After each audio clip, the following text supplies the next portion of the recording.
हो रही है। तो सुनाई दे रहा है कि कांग्रेस की गवर्नमेंट जो है इस वक्त डरी हुई है, खास करके डीके शिव कुमार बहुत डरे हुए हैं, क्योंकि इस मरतबा जीपीए इलेक्शंस में मजलिस इत्तेहादुल मुस्लिमीन इलेक्शन लड़ेगी, अपने उम्मीदवारों को उतारेगी।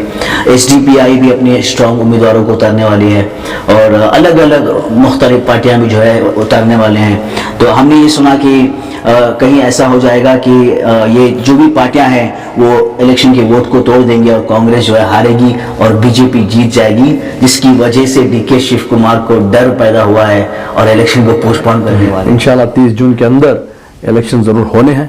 ओके, जरूर होंगे। और जो आदमी पहला रहा है उसको जानकारी नहीं है। अच्छा, अगर इन केस नहीं हुआ तो यानी कि ये तो कंटेम्प्ट ऑफ कोर्ट हो गया। जरूर होगा। ओके, सुप्रीम कोर्ट का चीफ जस्टिस का ऑर्डर है। सही बात है।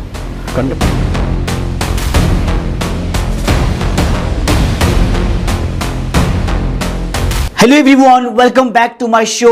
इस वक्त जो है आपके लिए एक और बहुत ख़ास मेहमान को जो है हम आपके सामने लेकर आए हैं।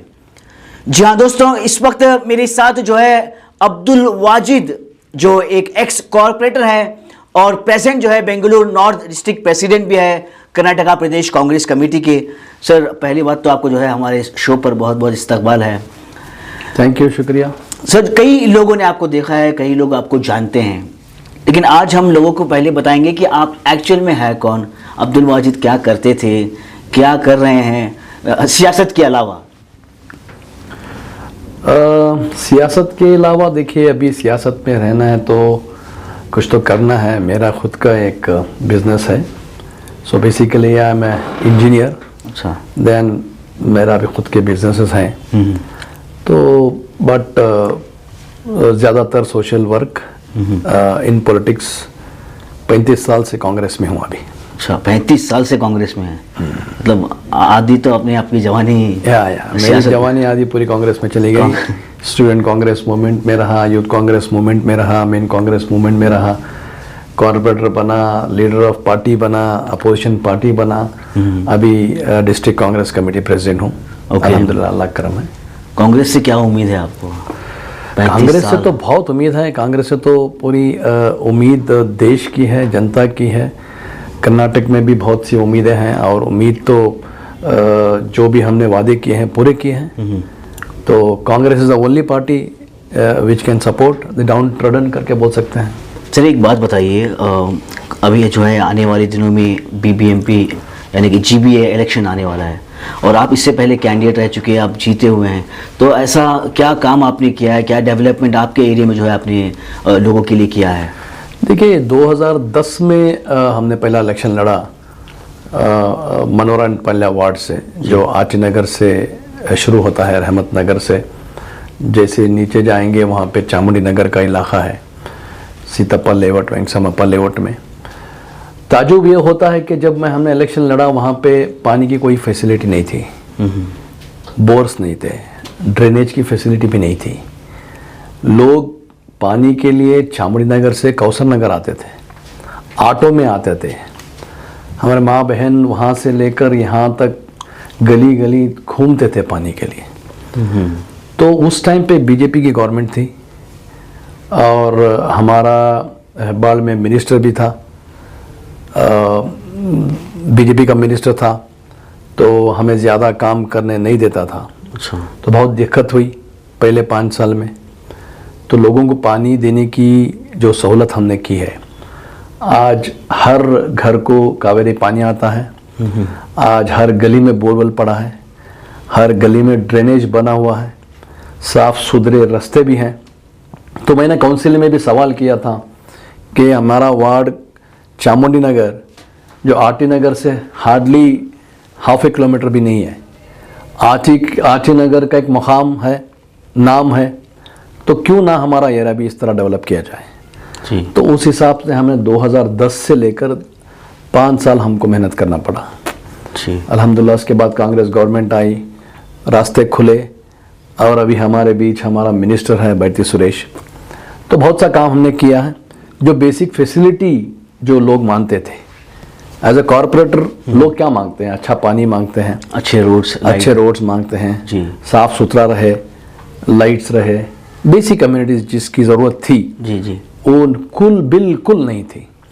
तो अभी अल्हम्दुलिल्लाह हर जगह, हर कोने में, कौन सी भी गली हमने छोड़ी नहीं जहाँ पे काम नहीं हुआ है। अच्छा, तो अभी जो इलेक्शंस आने वाला है उसका जो है अभी भी कई लोगों में एक अलग अजीब से रूमर्स फैल रहे हैं कि इलेक्शन पोस्टपोन होने वाला है या इलेक्शन स्टॉप हो जाएगा, तो इस पर आपका क्या अपडेट है, क्या होने वाला है?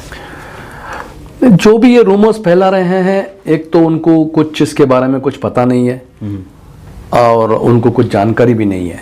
अच्छा, देखिए अभी ये इलेक्शन 30 जून के अंदर प्रोसेस ख़त्म करने के लिए चीफ जस्टिस ऑफ इंडिया उन्होंने ऑर्डर किया है और ये 2 बेंच वाला जजमेंट रहा है और गवर्नमेंट में भी वहाँ वो एफिडेविट भी दिया हुआ है, इलेक्शन कमीशन से एफिडेविट दिया गया है कि फला फला डेट पे फला फला काम होगा, डिलिमिटेशन होगा, उसका प्रोसेस ख़त्म होगा, रिजर्वेशन भी आएगा, इलेक्शन कमीशन का नया वोटर लिस्ट नया तैयार होगा।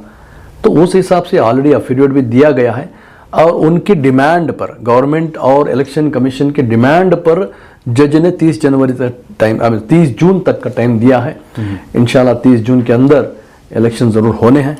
ओके, ज़रूर होंगे और जो आदमी पहला रहा है उसको जानकारी नहीं है। अच्छा, अगर इन केस नहीं हुआ तो यानी कि ये तो कंटेम्प्ट ऑफ कोर्ट हो गया? ज़रूर होगा।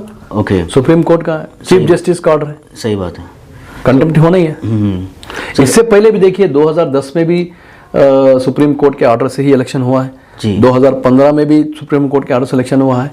आज पूरे हिंदुस्तान में जब अभी महाराष्ट्र में इलेक्शन हुआ वो भी सुप्रीम कोर्ट के ऑर्डर से हुआ है, पंजाब में हुआ है, तमिलनाडु में भी हुआ है, मध्य प्रदेश में भी हुआ है।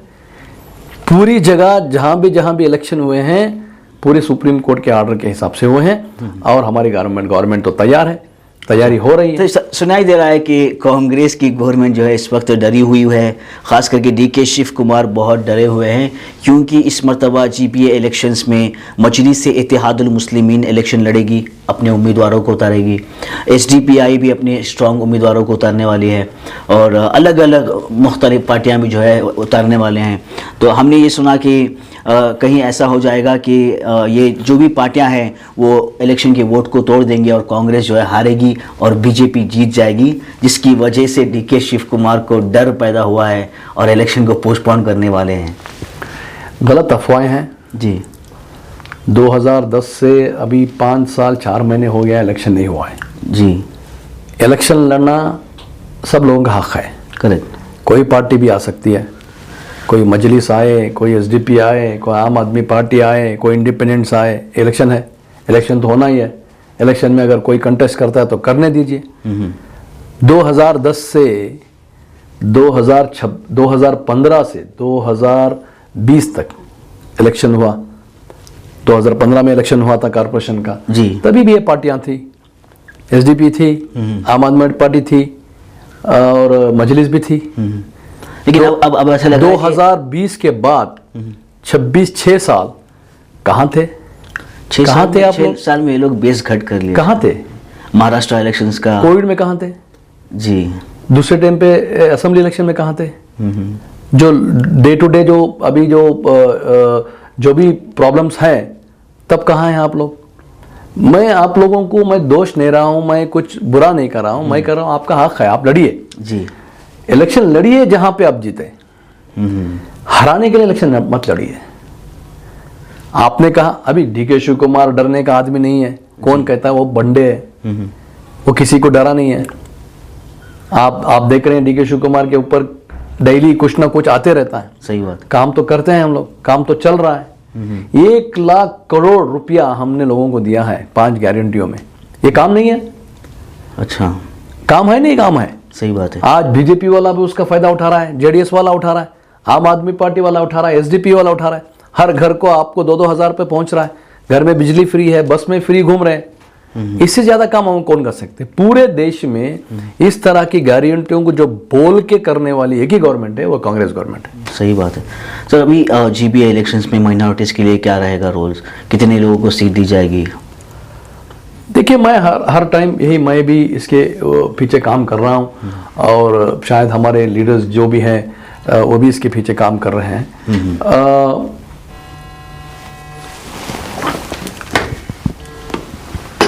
सॉरी जी, कट हो जाएगा वो। जी जी, सॉरी। तो देखिए, अब जब 198 वार्ड्स थे जी तब हम 15 या 16 कारपोरेटर्स मुसलमान थे, तो अभी 360 पर वार्ड हो गए हैं जी। तो उस हिसाब से भी देखेंगे तो 30-32 तो कारपोरेट होने ही है। तो मेरा जब कहना है कि अभी जब 360 पर वार्ड हो गए हैं और पूरी तरह से हमारी माइनॉरिटी 99.9% कांग्रेस को वोट दिया है, तो मेरा डिमांड है एक 20% सीट मांगेंगे हम इंशाअल्लाह। 70-75 आपको लगता है कि देंगे सीट? डिमांड मैं बोल रहा हूँ, डिमांड करेंगे। अच्छा, देना नहीं देना पार्टी हाईकमांड डिसाइड करेगी और हाईकमांड को हम समझाएंगे कि जब 16 थे तो 32, 35, 40 तो होने ही हैं हमले। सही बात है। अभी हमारे बहुत से कॉन्स्टिट्यूंसी में बहुत से वार्ड हैं जहाँ पे माइनॉरिटी जीत सकती है जी। अभी मसला ये है कि किस तरह से हम डिमांड करें, क्या बेसिस पे डिमांड करें। जी अभी इलेक्शन जीतना है, जीतने वाला भी चाहिए, सही बात है। लोगों के साथ काम जुड़ के रहने वाला भी चाहिए, पार्टी से जुड़ा होने वाला भी चाहिए। ये सब क्राइटेरियाज हैं। एज अ डिस्ट्रिक्ट प्रेसिडेंट मैं बता रहा हूँ, फिर भी हमारा डिमांड रहेगा कि ज़्यादा से ज़्यादा हमारे मुसलमान लोगों को सीट मिले और पूरे 5 कारपोरेशन, अभी एक तो कारपोरेशन नहीं रहा, 5 कारपोरेशन अलग अलग कारपोरेशन हैं, तो 5 कारपोरेशन में ज़्यादा से ज़्यादा तादाद इंशाअल्लाह हमारे कौम के लीडरों को मिलेगी। तो आपका क्या प्लान है इस बार का जीबीए इलेक्शंस में? आप फिर से लड़ने वाले हैं और लड़ने के बाद अगर आप जीते तो क्या अलग आप जो है अपनी एरिया के लिए, अपने इलाके के लिए करने वाले हैं? अभी 53 वार्ड आरटी नगर एक मेरा वार्ड है जो पुराना वार्ड है जी, उसमें इंशाल्लाह मैं कंटेस्ट करूंगा। अभी दूसरा चॉइस नहीं है, अभी तो एमएलए इलेक्शन भी नहीं है, दूसरा कोई आगे चलकर प्लान अलग रहेंगे, लेकिन अब फिल वक्त तो इलेक्शन लड़ना है। हब्बाल कॉन्स्टिट्यूंसी में आता है और इंशाल्लाह जीता किस्मत में रहा, जीत गए तो जीतने के बाद जो भी और भी जितने भी बाकी हैं काम, अगर है, मेरे हिसाब से तो काम नहीं है, फिर भी अगर है तो उसको पूरी करने की कोशिश करेंगे। सबसे बड़ा मसला हमारा दिन्नू रोड है। दिन्नू रोड एक छोटा रोड है जो अब आरटी नगर से निकलते हैं तो वो जाता है शामपुर वगैरह, कावल बैसंद्रा, ये बहुत ही नैरो रोड है, तो उसको हम वाइडनिंग करने की कोशिश करेंगे इंशाअल्लाह। अभी टीडीआर का अच्छा एक रूल है, तो लोगों से बात करेंगे, अगर वो मान जाएंगे तो एक बड़ा रोड होगा जिस पे मूवमेंट जो ज़्यादा से ज़्यादा लोग आरटी नगर से जो जाते हैं, अंबेडकर हॉस्पिटल भी जाएंगे, कॉलेज भी जाएंगे, कावल बैसंद्रा जाएंगे, सबुल इरशाद जाएंगे, तो ये रोड बड़ा होना है, इसकी हम कोशिश करेंगे इंशाअल्लाह। और आपकी कोई उम्मीद कांग्रेस से कि जीतने के बाद आपको कोई मेयर का पोस्ट या कुछ? हाँ इंशाल्लाह, मैं अभी नॉर्थ कॉर्पोरेशन आता है हमारा जी, तो नॉर्थ कॉर्पोरेशन में मैं सीनियर रहूँगा और कहीं ना कहीं 5 में एक मुसलमान को या क्या 2 मुसलमान को मेयर बनाना चाहिए। तो देखेंगे, कोशिश रहेगी, मैं भी मेयर के एस्पिरेंट्स में ज़रूर रहूँगा। और उम्मीद क्या रहेगी आपकी? कांग्रेस पहले तो ऊपर वाले से उम्मीद है इंशाल्लाह, उसके बाद शायद सीनियर लीडर्स का प्रॉब्लम यहाँ पर यही है सर, आपके जो सीनियर लीडर्स हैं, आपके जो हाई कमांड है, वहाँ से जब भी बात कोई किसी माइनॉरिटी को या मुसलमान को एक पोस्ट देने की या कुछ बड़ा ओहदा देने की बात आ जाती है तो दबा दिया जाता है। नहीं, गलत है। अभी देखिए बेंगलोर में 5 कारपोरेशन हुए, 5 डिस्ट्रिक्ट प्रेसिडेंट हुए, मुझे डिस्ट्रिक्ट प्रेसिडेंट बनाया है, तो मैं माइनॉरिटी हूँ, तो मुझे 5 में एक मुसलमान को डिस्ट्रिक्ट प्रेसिडेंट बनाया है ना, तो अभी मैं काम कर रहा हूँ, मेरे अंदर 7 असेंबली आते हैं जी, तो as a district president I stand a better chance इंशाल्लाह। ठीक है सर, आवाम के लिए क्या मैसेज रहेगा आपका? आवाम के लिए यही मैसेज है कि अगर कल तो शब बारात है, शब बारात की परखुलूस मुबारकबाद आप लोगों को, और ख़ासकर नौजवानों में आजिज़ाना गुजारिश है कि ये रात बहुत अहम रात है, इबादत करने की रात है, दुआ मांगने की रात है। बताया जाता है कि अगले साल आपका खाता लिखा जाएगा इस रात में, तो आप नौजवान लोग ये विली करना छोड़ दें और होटलों में बैठकर चाय पीने का छोड़ दें, मस्जिदों में जाएं, नमाज़ें पढ़ें, दुआओं करें, मुहर्रम के लिए दुआ करें, बड़ों के लिए दुआ करें, खुशहाली के लिए दुआ करें, अमन के लिए दुआ करें। और नौजवानों से यही उम्मीद है कि आप ही हमारा मुस्तकबल हैं आगे चलकर, तो बेहतर होगा आप खुद बेहतर बन जाएं और दूसरों को बेहतर बनाएं और अगले जीबी इलेक्शन में ज़्यादा से ज़्यादा कांग्रेस को ही जिताएं। Thank you so much sir. तो दोस्तों ये है एक्स कॉर्पोरेटर अब्दुल वाजिद, जो इस वक्त जो है बेंगलुरु नॉर्थ के डिस्ट्रिक्ट प्रेसिडेंट भी हैं और आने वाले इलेक्शन के जो है उम्मीदवार भी हैं। तो इसी तरह जो है अगले कैंडिडेट के साथ अगले एपिसोड में हम आपके साथ ज़रूर वापस आएंगे। आप इस पेज को जो है सब्सक्राइब ज़रूर करिएगा और मेरे फेसबुक के पेज को फॉलो करना भूलना नहीं।